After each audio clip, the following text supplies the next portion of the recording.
Thank you for staying with us on KTN Sunrise Live.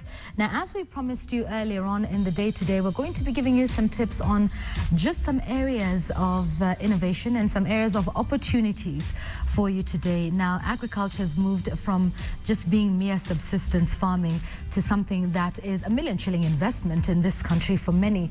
But what are some of the emerging trends in that?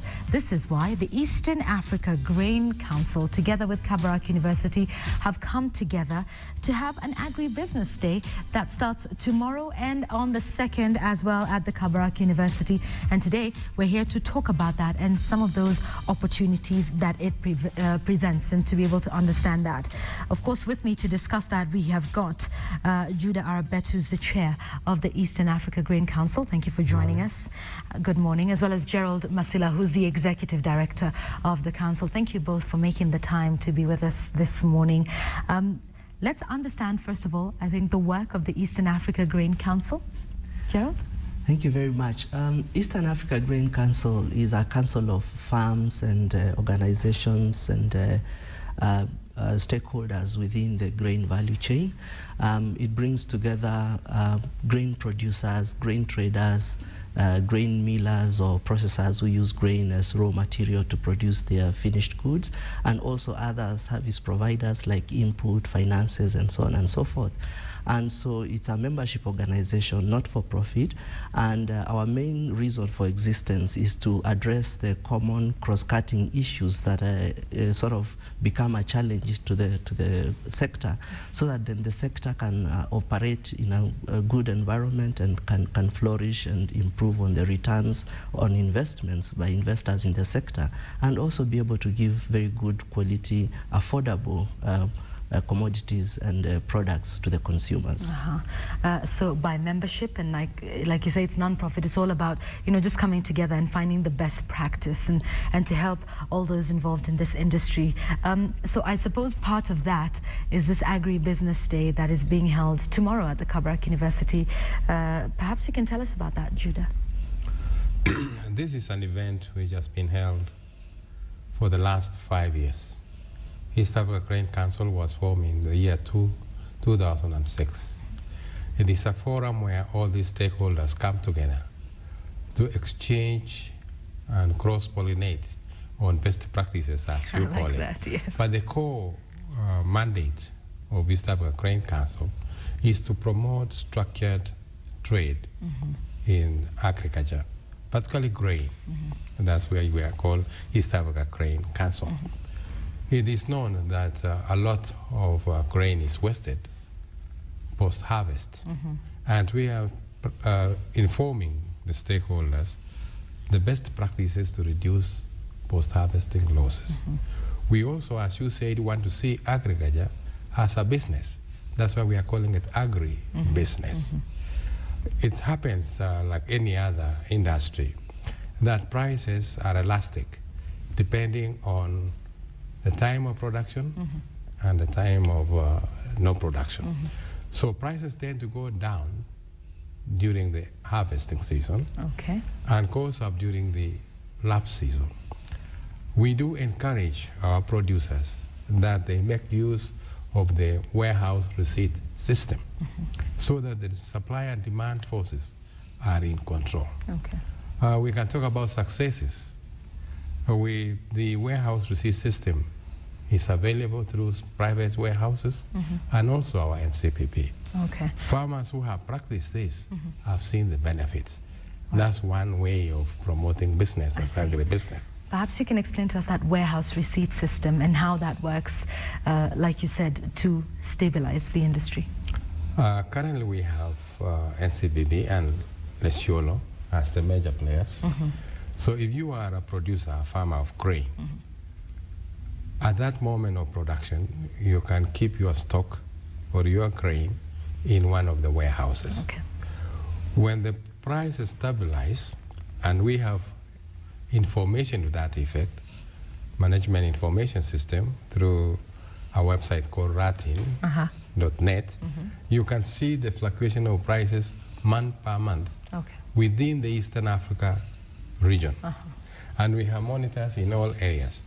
So you, the producer then, would monitor the movement of product prices and release it to the market when the price is appropriate. Okay. So it's keeping it safe while trying to monitor the point at which we've got the best practices. May I also mention that storage has got challenges. If you store at home and we have weevils and all the pests that affect the crop, that's right, you lose if you are having it at home or in your store. But when you go to certified warehouses, there is proper management, there is good fumigation and good warehouse practices. All right, proper storage. Proper storage. Okay, all right. And you know, there's also issues like aflatoxin. There's a lot of other issues that come up due to improper storage. So that's an important point to mention. Thank you for that. So let's talk about innovation, though, in agribusiness, because now we're saying we're moving forward. We have a warehouse receipting system. You know, we have all of these measures that are in place so that it's not the same old silos that we know. You know, when you go Mashambani and there's that little house that's on stilts. I mean, we all know this, but there's definitely a lot of progress that has been made in innovation. Tell us how this helps to make agriculture more viable in terms of business. Yeah, there's quite a lot that has actually taken place in the recent past in terms of a lot more innovations coming in agribusiness and in agriculture in general. Starting with at production level, we have a lot of improvements in seed technologies, in hybrid seed.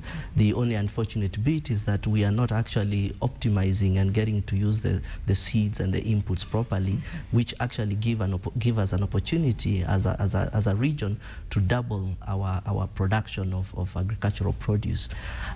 Still at farm level, we have seen a lot of innovations in terms of farming practices. There's zero tilling processes that are coming in, and other water savings and that sort of technologies. Going up the ladder at after harvest, post harvest, what the chairman was mentioning, there are now also lots of technologies to be able to preserve the grain after harvest, so that then you do not lose it, and when you preserve that you have a lot more quantities available, and that translates to more income to the producer. Up in processing level also, there's quite a lot of technologies that have come in where you can utilize and process various grain and cereals products into a lot of very interesting consumer items. So yes, indeed, there is quite a lot of technology, and this is what we will be showcasing at the Agribusiness Expo at Kabarak University tomorrow and the day after. And at the expo there, we have quite a lot of items in the menu. We have a huge demonstration plot that we've put up there in partnership with seed companies. Over 13 seed companies have actually partnered with us, and we have a whole range of plots showing various seed technologies and how they work and so on and so forth. We also have a livestock section with a whole range of animals, showing you zero grazing and even new items like rabbits and all these new improved chicken and all that. Yes. It's quite a lot of interesting technology. All right, and there's so much that's happening, therefore, in the world of agribusiness, and I like that we're calling it agribusiness and not just agriculture anymore, because there's two facets to this sector, and the knowledge of a lot of what you're talking about, right from the seed level up to value addition to the end product. Is that information well known by the farmers in this country? Obviously, the Agribusiness Day, that starts tomorrow, I suppose will also help open up farmers' eyes that, these are some of the innovations that are there and available. But do you think this is perhaps one of the things that just doesn't make us as viable as we should be, that this information isn't available to all farmers? Judah? I would say information is available to all farmers, all the players in the value chain. The agribusiness has got a number of associations. We talk of Cereal Growers Association, KENFAP, or KFA. Farmers have a lot of information within their tips. It is only putting it into practice. And ours is only one forum of coming together, bringing all the stakeholders.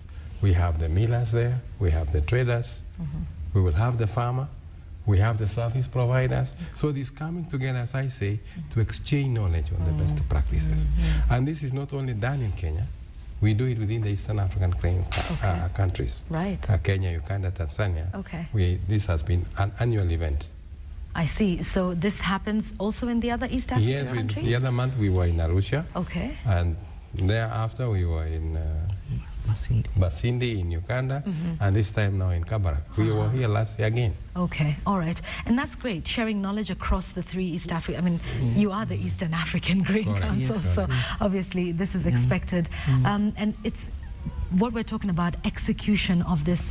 What would you say, Gerald, is perhaps not one, but some of the biggest challenges that face, grain farmers in the country, that perhaps if that was alleviated through, forums such as this one, or through intervention by the government, what would you say are some of the challenges that just hold farmers back from, being the best that they can be? Yeah, the challenges that farmers face, especially in the grain and cereal sector, are quite a number of challenges.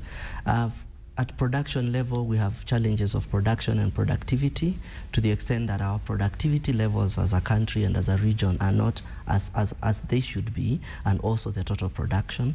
And there are also some conditions and challenges around the farm level that are an issue. Last year at the ASCO conference, the then PS actually reported that the average age of a farmer in Kenya is heading towards 65 years. That's right. So that's already, raising some red bells.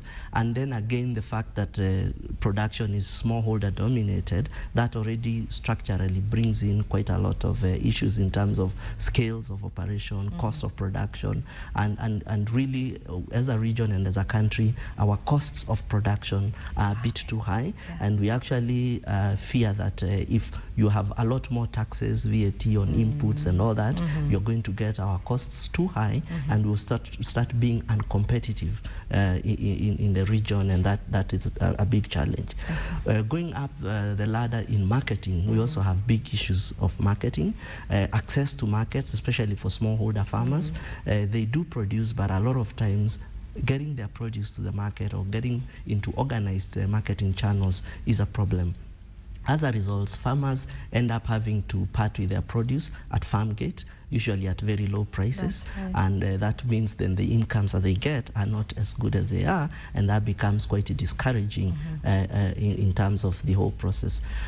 Also, we have issues of policies. The policies that we have sometimes actually bring quite a lot of challenges.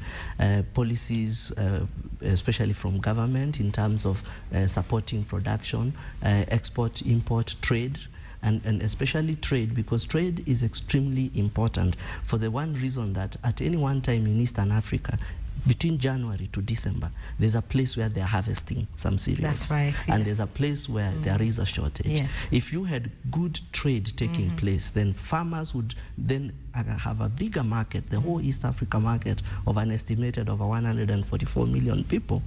And the big issue is that trade does not just take place sufficiently, and so that's a big issue. Okay, all right.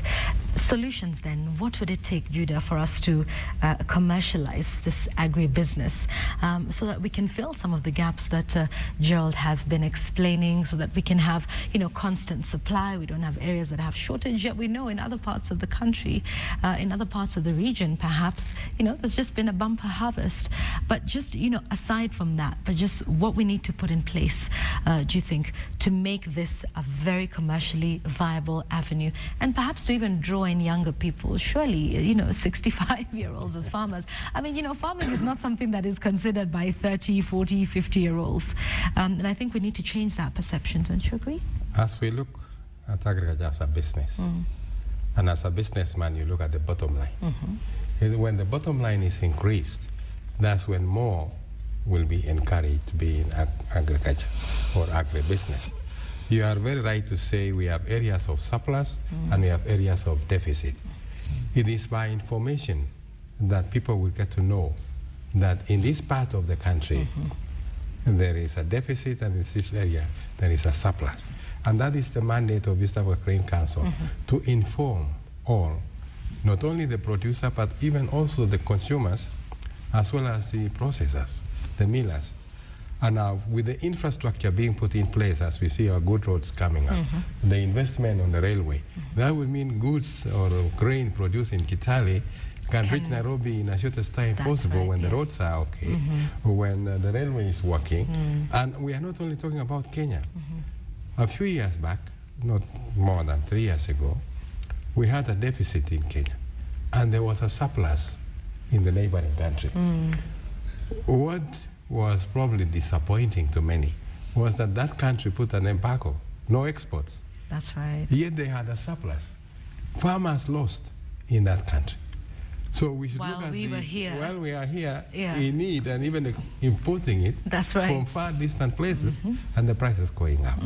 So as the government addresses and as the players in the industry understand agribusiness, we see the society being well informed.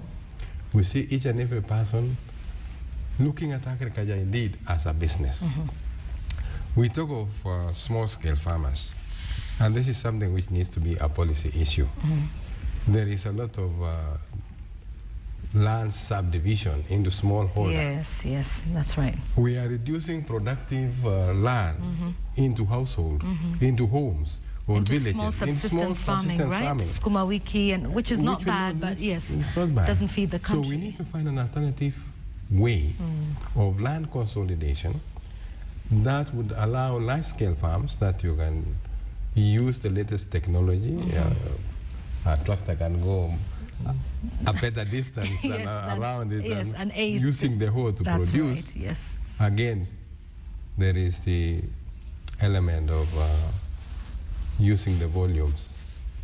The higher the volumes, even if you kept your profit lower, you will make it up in volumes. That's right. And as we see, say, subsidies on inputs, at the end of it, it doesn't help.